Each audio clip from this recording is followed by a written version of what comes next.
Alors moi, je fais un métier un peu bizarre. Je suis éleveur de robots. Alors, est-ce que vous savez ce que c'est qu'un robot?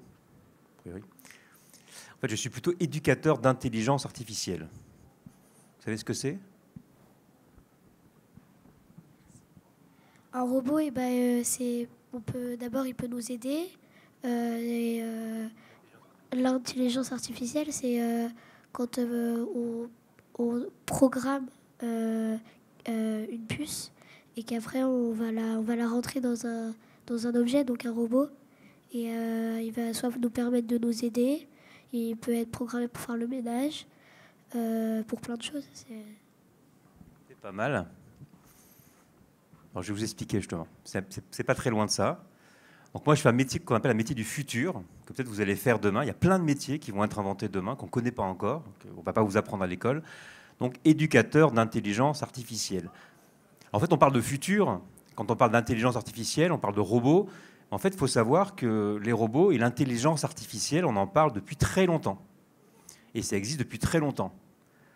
Est-ce que vous saviez, par exemple, vous connaissez la Deuxième Guerre mondiale? On vous a appris ça à l'école. Donc, est-ce que vous saviez que en fait, la guerre a été gagnée plus rapidement par les Alliés, donc par les Américains, les Britanniques et les Français, 2 ans plus tôt, grâce à un robot? Vous ne saviez pas?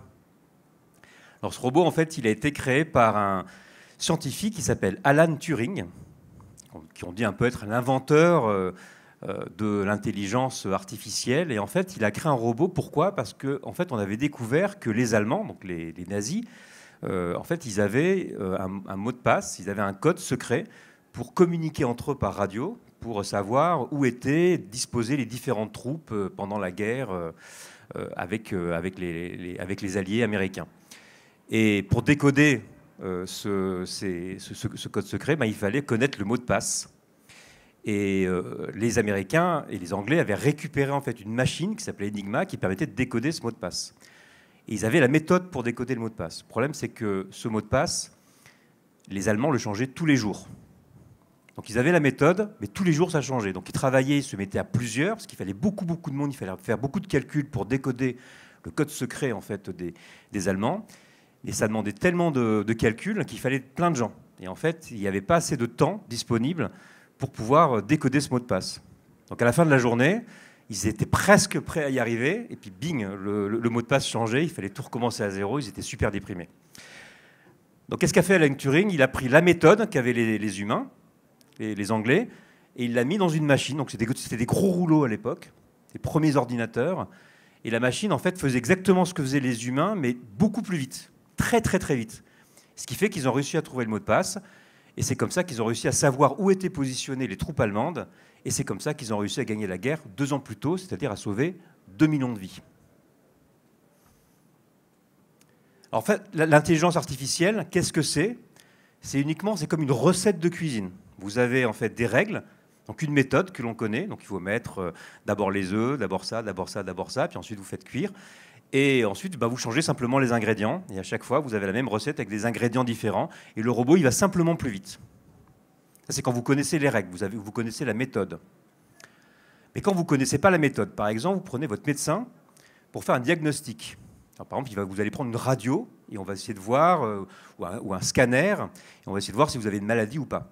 Alors le médecin, il a une méthode, mais elle n'est pas parfaite. Il sait très bien qu'elle n'est pas parfaite. Des fois, il y a des choses qu'il ne verra pas. Donc pour avoir une méthode pour mieux détecter la maladie sur un scanner, par exemple, eh bien en fait, on n'a pas de méthode. Donc qu'est-ce qu'on va faire? On va demander au robot, à l'intelligence artificielle, de trouver la méthode pour nous. Et donc du coup, on va lui montrer un scanner et on va dire, là ici, il y avait telle maladie, et là, il n'y avait pas de maladie, là, il y avait telle maladie, là, il n'y avait pas de maladie. Et le robot, en fait, mathématiquement, il va faire un calcul et il va essayer de prédire sur le prochain scanner ou la prochaine radio que vous lui montrez, eh bien, s'il y a une maladie ou pas. Et du coup, il va faire ses propres règles. Bon, le problème, c'est qu'en fait, il sait ses règles dans sa tête, vous ne savez pas exactement quelles règles il a trouvées, mais en tout cas, il va être beaucoup plus fort que le médecin pour savoir si vous allez avoir une maladie ou pas. Donc il va prédire, en fait, en regardant votre radio, là, vous êtes malade, là, vous n'êtes pas malade. Et mieux que le médecin, c'est pour ça qu'on utilise l'intelligence artificielle pour permettre aux médecins, par exemple, aux médecins de mieux travailler. En tout cas, demain, c'est comme ça que ça se fera de plus en plus.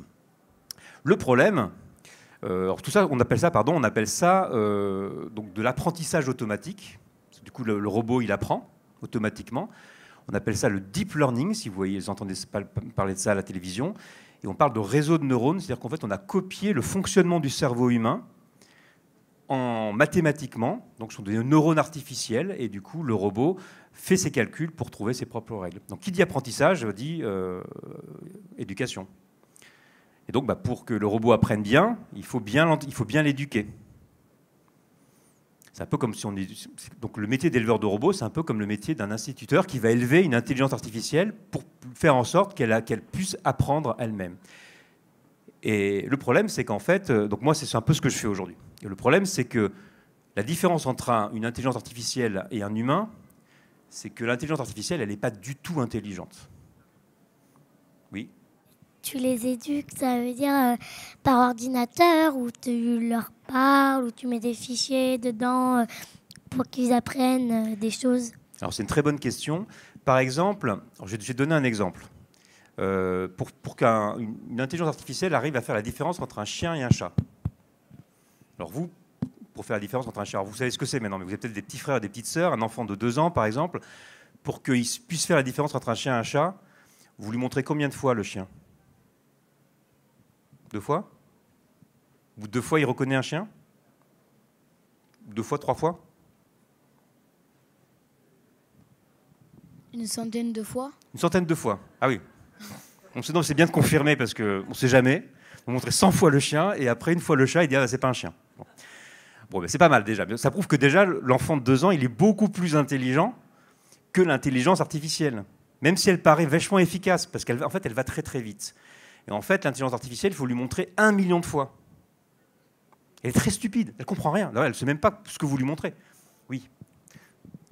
Alors le mot intelligence artificielle, ça vient parce que intelligence pour les hommes, parce que c'est artificiel, ou c'est juste parce que les parents pensaient que c'était intelligent une fois qu'on l'aurait construit? Parce qu'en fait, les humains, ils rêvent de créer une vraie intelligence, mais elle n'est pas intelligente. En fait, c'est comme si vous aviez un enfant très très bête, un petit frère très très bête de 2 ans, mais très très bête, vous êtes à l'école, mais qui réfléchit très très vite.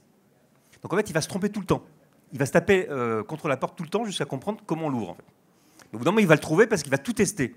Mais vous testez pas tout, parce qu'il y a 1 million de fois, il y a 1 million de manières possibles d'ouvrir la porte, comme il y a 1 million de manières possibles de reconnaître un chien d'un chat. Alors, pour répondre à ta question, c'est en fait, qu'est-ce qu'on fait pour entraîner une intelligence artificielle? On va lui montrer 1 million de fois ce qui est intéressant, ce qu'on estime être un chat, par exemple, et on lui montre 1 million de fois ce qu'on estime être un chien, et le robot fait ses calculs. Donc il faut beaucoup de données, donc il faut lui envoyer beaucoup de données par ordinateur pour qu'il arrive à comprendre. Donc un enfant qui est très bête, mais qui réfléchit très très vite, c'est très compliqué à éduquer, parce que du coup il fait beaucoup d'erreurs, il fait 1 million de fois plus d'erreurs que ferait un enfant. Déjà, vous faites beaucoup de bêtises parfois quand vous vous trompez. Un robot, il en fait 1 million de fois plus. Donc, vous imaginez comment on peut gérer ça dans une école? C'est absolument impossible. Et donc quand on parle d'information, c'est la même chose. Si le robot n'a pas les bonnes données, si vous lui donnez donc 1 million de données et qu'il n'a pas les bonnes données, en fait, il peut se tromper. C'est ce qu'on appelle un biais. Le biais, en informatique, en fait, c'est quand on a un robot, donc en gros, c'est un algorithme. C'est un algorithme qui peut apprendre grâce aux humains. D'accord ? C'est pour ça qu'on parle d'intelligence. Eh bien, le robot, en fait, l'algorithme, il va recevoir beaucoup de données. Et en fait, comme l'algorithme est simplifié par rapport à la réalité, puisque les robots sont un peu bêtes, il y a un biais, c'est-à-dire que petit à petit, plus on va l'entraîner, plus il va trouver des solutions, plus il va s'écarter en fait de la réalité. On appelle ça un biais. Donc le but, c'est de réduire ce biais pour qu'on se rapproche de la réalité. Donc éduquer un robot, si je lui donne plein de données, et en même temps, je crée ce qu'on appelle des boucles de rétroaction, c'est-à-dire en informatique, c'est-à-dire que je vais corriger, je vais vérifier qu'il n'est pas en train de se tromper. Donc dans l'information, quand vous regardez des vidéos sur YouTube, vous regardez des vidéos sur YouTube? Oui. Oui, d'accord, bon, très bien. Quand vous en regardez, en fait, l'intelligence artificielle va vous proposer en fait des vidéos là-bas. Donc là, par exemple, vous regardez une vidéo de Lama Fâché, vous connaissez peut-être, qui raconte plein de bêtises. Et derrière, on va vous remonter d'autres choses. Donc par exemple, ici, un sketch raciste de Dieudonné. Et donc ça, en fait, c'est le robot. Comme le robot est très très bête, il ne comprend pas du tout ce qu'il vous montre. Et en fait, qu'est-ce qu'il va faire? Il est en train, il vous remonte des choses uniquement parce qu'en fait, beaucoup d'autres enfants ou d'autres personnes ont cliqué dessus, l'ont regardé. Et en fait, le robot, il a besoin, il ne comprend pas grand-chose, il ne sait pas ce qui est intéressant pour vous, il ne sait même pas ce qu'il regarde, il n'a aucune idée de ce qu'il vous montre. Par contre, il réagit par rapport à des impulsions mathématiques. Et ce qu'il faut savoir, c'est que l'objectif de l'algorithme, même s'il n'est pas très intelligent, on lui a quand même donné quelques consignes. Il faut que vous restiez le plus longtemps possible devant l'écran. Pourquoi? Parce que plus vous restez longtemps, plus il gagne de l'argent, puisqu'il y a de la publicité avant ces vidéos.